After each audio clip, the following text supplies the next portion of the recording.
Regresamos a Sin Filtro, vamos directamente al sondeo que lanzamos en la cuenta oficial de Guatevisión. Preguntamos cuál tema es el más difícil para el presidente y que provoca el Jimmy Silencio. Era lo que te estaba diciendo, 44%. 44% falta de liderazgo. Y de ahí viene la subida de impuestos, de ahí viene 32%. La subida de impuestos, Melgar Padilla.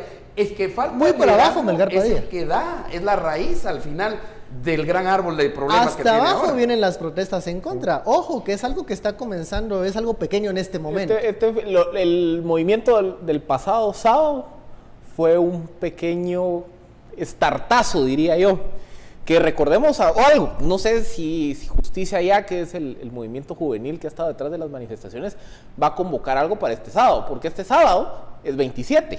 Se cumple el aniversario del gran paro del jueves 27 de agosto. De hecho, sí hay una convocatoria 27A para conmemorar ese año del paro y bueno, la coyuntura nos dice que el tema de impuestos y el liderazgo de Jimmy va a estar también entre las consignas de las personas que lleguen ese día a la Plaza de la Constitución. Yo creo que es interesante entender un poquito que si la percepción es falta de liderazgo, de ahí se explica el resto de problemas, de ahí se explica malos asesores, de ahí se explica la juntita, de ahí se explica haberse tragado una propuesta de impuestos en el peor de los momentos económicos de Guatemala. Eso explica haber aceptado a todos los tránsfugas del líder. Sí. O sea, cuando eran una bancada pequeña que podía hacer política diferente, no, accedieron a que todos los viejos llegaran. Y ahora ese es el nuevo líder, FCN. ¿Qué dice el vocero presidencial a todo esto? Pues responsabiliza a los medios de comunicación. Quiso matizar un poco las declaraciones que había dado el presidente Morales y este es el resultado. Escuchemos. Cuando se habla de cambiar el tema de los tributos, especialmente incrementándolos, es normal que exista alguna resistencia. Básicamente esas serían mis consideraciones hacia ese respecto. Lo demás pues fue dicho directamente por el señor presidente. No es un buen vocero el que dice no voy a decir nada y todo es responsabilidad del presidente, ¿verdad? Van a preguntarle a él lo que está diciendo. Claro, consúltele, llámele, este es su número, dijo el vocero presidencial, que se queda corto con las explicaciones, ¿no? ¿Es la culpa de los medios que este paquete tributario haya tenido este rechazo? Creo que es la forma como lo propuso. El tema del fiscal es un tema que hay que debatir, aquí lo hablamos. Sí. Y que sea técnico y que sea de una forma consciente, pero proponer un paquetazo en el Congreso de la República, Philip, no es de mejor de los mecanismos. Lo que hablábamos, vean, todavía a estas alturas del juego falta una propuesta en materia de transparencia, calidad de gasto, fortalecimiento de la eficiencia administrativa del gasto público. Hablamos también que de nada sirve hablar de nuevos tributos si el 82% del presupuesto ya está previamente comprometido. Entonces, se va a recaudar, qué sé yo, 3,000 millones más, pero esos 3,000 millones no es como que se puedan direccionar completitos a salud, sino que tienen que meter al bolsón y entrar a la repartición de todo. Entonces, la discusión fiscal no solo es cuánto subo aquí, cómo cobro mejor allá y todo arreglado. Tiene que ser una discusión mucho más profunda, tiene que ser un gran diálogo fiscal.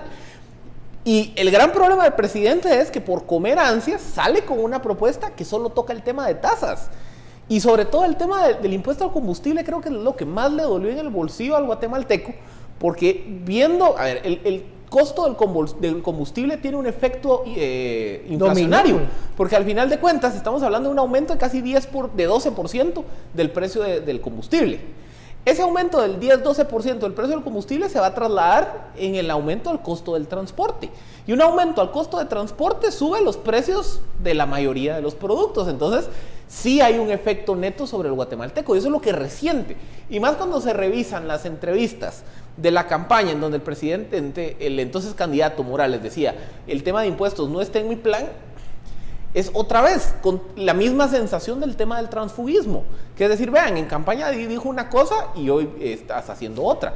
Y recordemos, la Guatemala del 2016 es muy diferente a la Guatemala del 2014. Hoy el guatemalteco tiene una mecha corta respecto de los políticos que dicen A y hacen B. Y eso es lo que le está pasando al presidente Morales. ¿Qué escenario si no se aprueba este paquete tributario en el Congreso, teniendo en cuenta que, bueno, la siguiente discusión son los presupuestos, Estuardo, y en los presupuestos esa es moneda de cambio por excelencia en el legislativo. Y no solo con la Junta Directiva, moneda de cambio con todos los diputados, porque todos quieren su pedazo en el listado geográfico de obras.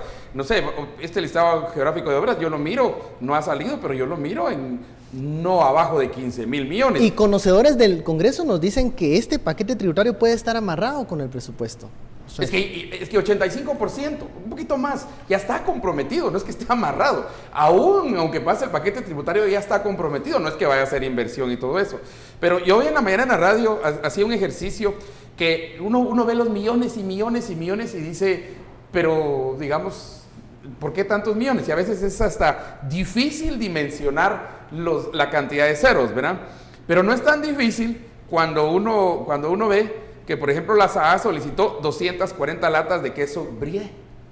Imagínate, 159 paquetes de algas marinas, 60 bolsas de arroz arbóreo, 49 paquetes de carne de cangrejo, 18 tubos de wasabi.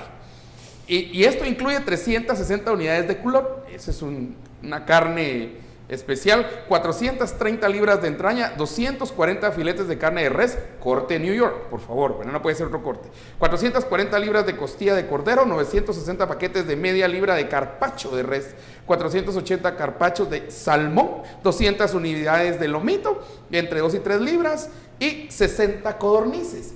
Cuando hablas de impuestos versus las codornices, los carpachos, los cortes. Los cortes New York y todo eso, ahí es donde entonces empezamos a entender por qué no a los impuestos. Esto no es como dice Jimán, Jimán dice que es los medios los que están, no, es la gente que mientras el otro está con sus cangrejos, sus carpachos y su wasabi, uno tiene que estar, Filip, pagando el diésel, pagando la gasolina. Ese es el problema central cuando haces la comparación. Y hoy Prensa Libre, un doloroso, magnífico, pero doloroso reportaje de 15 niños fallecidos por desnutrición en San Marcos, versus el del mes pasado que eran 16 en Huehuetenango, versus los cortes New York, versus la carne de cangrejo. Esas son las comparaciones que la ciudadanía tiene que hacer. Hablando de corte en New York, nos tenemos que ir a un corte. Nos seguiremos hablando y profundizando en esos gastos onerosos y superfluos que tienen estas entidades en los momentos en donde están pidiendo y proponen subir las tasas de los impuestos. Ya lo sabe, SF, Jimmy Silencio, envíe sus comentarios. Volvemos luego de la pausa.